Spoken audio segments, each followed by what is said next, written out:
बताना चाहता हूं कि आज हमारी लॉज एवेन्यू कोर्ट में तारीख थी इंडस्ट्रियल डिस्प्यूट ट्रिब्यूनल बोर्ड 1 में, जहां पर हमारी सुनवाई हुई, जहां पे हमने बात रखी कि हमें 12 से 15 साल या हमें लगातार ड्यूटी करते हुए काफ़ी समय हो चुका है। और जज साहब ने पूछा कि आप क्या क्या काम करते हो, तो वहाँ हमने बताया कि हम ड्राइवर का भी काम करते हैं, डाटा एंट्री का भी काम करते हैं, हम पियून का भी काम करते हैं, कंप्यूटर ऑपरेटर का भी काम करते हैं, हम एमटीएस के कई तरह के काम करते हैं। तो जज साहब ने माना कि हम एज ए वर्कर काम करते हैं, जिसमें वर्कमैन के तर्ज पर हमें माना गया और जिसमें हमें 2 अप्रैल 2024 की डेट मिली है। और जितने पिटिशनर हैं उनको यथास्थिति रखा जाए, उनकी ड्यूटी से कोई फेरबदलाव नहीं किया जाएगा।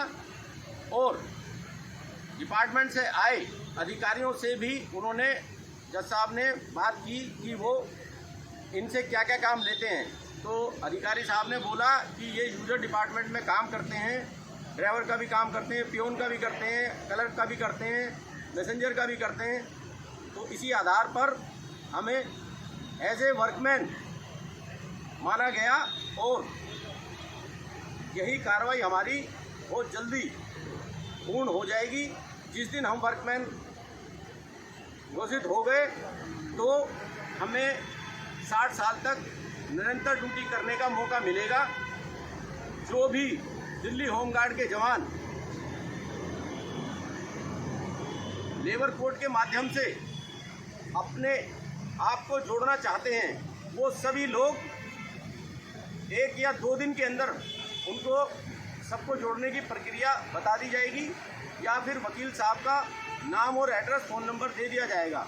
तो सीधा वकील साहब के पास जाकर भी एज ए वर्कमैन जैसे हमें घोषित कर दिया गया है, ऐसे ही सभी दिल्ली होमगार्ड के जवान भी उनसे जुड़ सकते हैं और उनके अपने को वर्कमैन साबित कराकर और निरंतर ड्यूटी 60 साल तक की कार्रवाई में शामिल हो सकते हैं।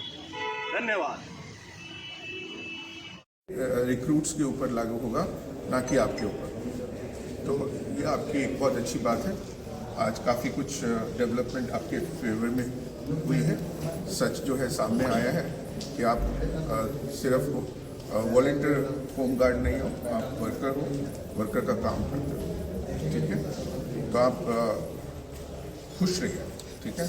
तो क्या सर, जैसे अभी हम एज ए जैसे कर्मचारी या वर्कर की तरह जैसे हम ड्यूटी करते हैं, हम हर तरह की ड्यूटी करते हैं, सब जैसे हम पियून की भी ड्यूटी करते हैं, हम जो है ड्राइवर की भी ड्यूटी करते हैं, हम जो है डाक लाने ले जाने की, क्लर्क की, GPS signal lost, data entry की भी ऑफिसों में ड्यूटी करते हैं, ऑफिसों में पियून की भी ड्यूटी करते हैं। तो क्या हमारे पर जैसे कोर्ट ने माना है कि हम एज ए वर्कर हैं, तो हम उसी दिशा में हैं कि आपके ऊपर आपका जो ये एक्ट है, बॉम्बे एक्ट, ये लागू नहीं होता है। आपके ऊपर जो एक सामान्य कानून है, इंडस्ट्रियल डिस्प्यूट्स एक्ट, क्योंकि आप वर्कर का काम करते हैं तो आप वॉलंटियर नहीं हो, आप वर्कर हो। और फिर जब आप वर्कर हो तो जो भी वर्कर के अधिकार हैं कानून के अंदर, बेहतर सैलरी है, सारी बेनिफिट्स हैं, परमानेंसी ऑफ जॉब है, कि ऐसा नहीं है कि कभी कोई ऑफिसर आया उसका मन किया होता है एज को, रिटायरमेंट एज 60 से 45 कर दिया, 50 कर दिया, 25 कर दिया, ऐसा सब नहीं चलेगा। जैसे DSO गिरोड साहब ने बोला था कि इनको 3 से 5 साल के लिए रखते हैं और इनको अब ड्यूटी करते समय 15 साल हो गए हैं, तो फिर तो हम पे ये लागू हो गया। बिल्कुल आपके ऊपर लागू हो गया, इसीलिए मैं आपसे कह रहा हूँ आप खुश होइए। अच्छा, आज आपके लिए काम हो गया आपके, और मैं सिर्फ आप लोगों से अनुरोध करूँगा कि आप अपना काम अच्छे तरीके से करिए, और कोई शिकायत का मौका नहीं दीजिए, ताकि केसेस को आप ही जल्दी निपटाया जाए सही तरीके से। ठीक है, धन्यवाद। Thank you.